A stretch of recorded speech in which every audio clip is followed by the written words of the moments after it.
swipe method using Cashapp. If you're carding, swiping, punching, scamming, clicking, or whatever you prefer to call it in 2022, subscribe to my channel. I post free swipe methods and carding content daily. Let's jump right into it.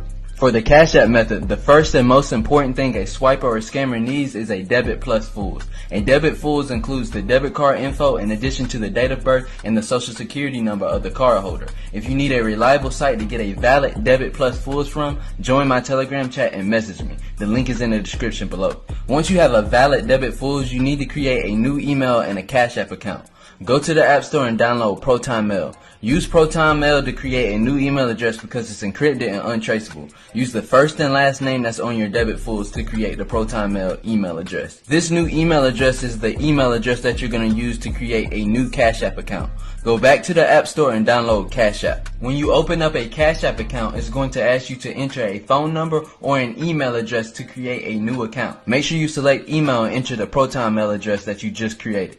To finish setting up the Cashapp account, use the credentials from your debit fools. Do not use any personal information to set up this new Cashapp account. After creating an account, it's going to ask you to link a bank using a debit card. Enter the debit card credentials from your debit fools. If you have a valid debit plus fools, the card will link with no problem. After completing this step, you should be able to go to banks on the Cashapp account profile and see the debit card linked to the account.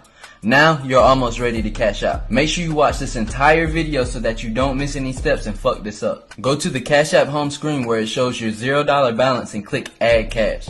Cashapp will then ask you to enter the date of birth, the last four numbers of the social security number, and sometimes the address that's on the debit to verify the card before you can add funds. This is why it's important that you get a debit plus fools and not a regular debit, because regular debits don't always include the social security number and date of birth. All fools will at the very least have the date of birth and the social security number of the cardholder. Once you have verified the debit, go back to Add Cash. Do not ever try to send cash directly from the debit or you will kill the card and it will not work. You must add cash from the debit card to the Cashapp balance before sending any funds to another Cashapp account. For the first transaction, add no more than $25 to the Cashapp account. You don't want to do any more than $25 for the first transaction. Once you successfully add the first $25 payment to the Cashapp balance, you know that you can make some money. Good shit.